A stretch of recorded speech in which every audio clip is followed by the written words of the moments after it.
Olá, vamos ler o capítulo 39 e 40 de Gênesis. Vamos contar a história de José, mordomo de Potifar, do versículo 1 ao versículo 6. Depois, José na prisão, do versículo 7 ao versículo 23. E no capítulo 40, vamos contar a história de José explicando os seus sonhos, do versículo 1 ao versículo 23. José, mordomo de Potifar. José foi conduzido ao Egito e Potifar, um oficial egípcio do faraó, chefe da guarda, comprou aos israelitas que o levaram. O Senhor estava com José e tudo lhe prosperava. Morava na casa de seu senhor, o egípcio. Seu senhor viu que o Senhor estava com ele e lhe fazia prosperar tudo o que empreendia. José conquistou a simpatia de seu senhor, que o empregou a seu serviço, pondo-o à testa de sua casa e confiando-lhe todos os seus bens. Desde o momento em que José tomou o governo de sua casa e de todos os seus bens, o Senhor abençoou a casa do egípcio. Por causa de José, a bênção do Senhor desceu sobre tudo o que lhe pertencia, na casa como nos campos. Ele entregou todos os seus negócios a José, sem mais se preocupar de coisa alguma, exceto do que se alimentava. Ora, José era belo de corpo e de rosto. José na prisão. E aconteceu, depois de tudo isso, que a mulher de seu senhor lançou seus olhos em José e disse-lhe: Dorme comigo. Mas ele recusou. Meu senhor disse-lhe a ele: Não me pede conta alguma do que se faz na casa. E confiou-me todos os seus bens. Não há maior do que eu nesta casa. Ele nada me interdisse, exceto tu, que és sua mulher. Como poderia eu cometer um tão grande crime e pecar contra Deus? Em vão se esforçava ela todos os dias, falando a José. Ele não consentia em dormir com ela e unir-se a ela. Certo dia, tendo ele entrado na casa para fazer seus serviços, e não se encontrando ali ninguém da casa, ela segurou pelo manto, dizendo: Dorme comigo. Mas José, largando-lhe o manto nas mãos, fugiu.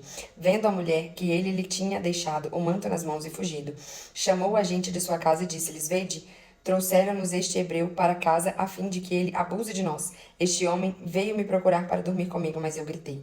E vendo que eu me punha a gritar, deixou seu manto ao meu lado e fugiu. E guardou junto de si as vestes de José até a volta de seu senhor, e fez-lhe a mesma narrativa. O escravo hebreu disse ela: Que nos trouxeste, veio à minha procura para abusar de mim. Mas pondo-me a gritar, deixou o seu manto ao meu lado e fugiu. Ao ouvir isso de sua mulher, contando-lhe como se tinha comportado com ela o seu servo, ele enfureceu-se e lançou José na prisão, onde se encontravam detidos os prisioneiros do rei. E José foi encarcerado. O Senhor estava com ele, mostrou-lhe sua bondade e fez que ele conquistasse a simpatia do chefe da prisão. Este confiou a José todos os presos que ali encontravam, e nada se fazia sem sua ordem. O chefe da prisão não fiscalizava nada do que fazia José, porque o Senhor estava com ele e fazia-lhe prosperar tudo o que ele empreendia. José explica os sonhos. Depois disso, aconteceu que o copeiro e o padeiro do rei do Egito ofenderam seu senhor.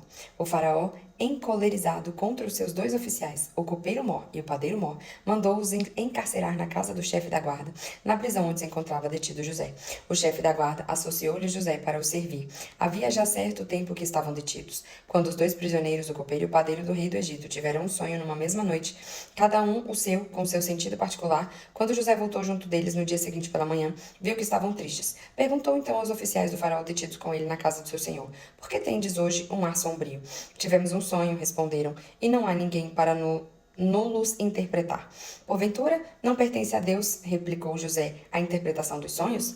Rogo-vos que me conteis tais sonhos. E o copeiro Mor contou o seu a José. E o meu sonho, disse ele, vi uma cepa que estava diante de mim. E nesta cepa 3 varas, que pareciam brotar. Saiu uma flor e seus cachos deram uvas maduras. Eu tinha na mão a taça do faraó. Tomei as uvas e espremi-as na taça que entreguei na mão do faraó. José disse-lhe: Eis o significado do teu sonho. As 3 varas são 3 dias. Dentro de 3 dias o faraó te reabilitará em tuas funções. Apresentarás ao faraó a tua taça, como o fazia antes, quando era seu copeiro. Quando fores feliz, lembra-te de mim e faze-me o favor de recomendar-me ao faraó, para que ele me tire desta prisão, porque é por um rapto que fui tirado da terra dos hebreus, e aqui igualmente eu nada fiz para merecer a prisão. O padeiro Mor, vendo que José tinha dado uma boa interpretação, disse-lhe: Eu também, em meu sonho, levava sobre minha cabeça 3 cestas de pão branco. Lá de cima havia toda sorte de manjares para o faraó, mas as aves do céu comiam-nos na cesta que estava sobre minha cabeça. Eis, disse José, o que isso significa? As 3 cestas são 3 dias. Dentro de 3 dias, o faraó levantará sua cabeça. Ele te suspenderá numa força, e as aves devorarão a tua carne.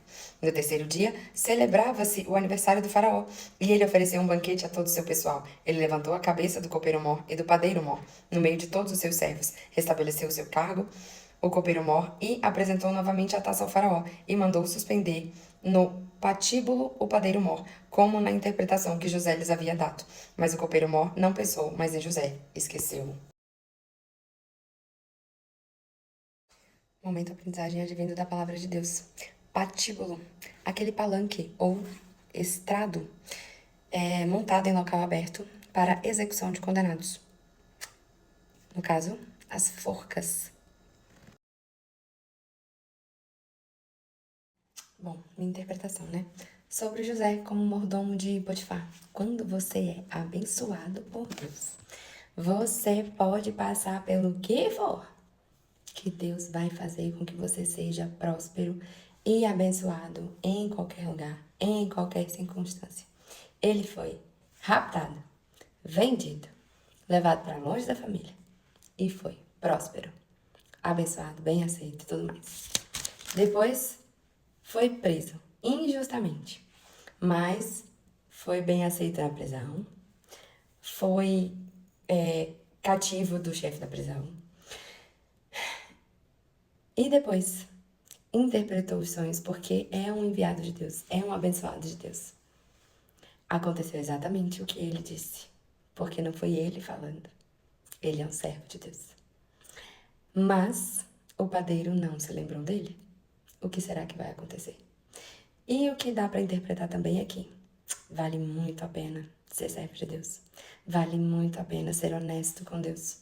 Vale muito a pena ser um seguidor de Deus. Porque Deus não esquece de seus filhos.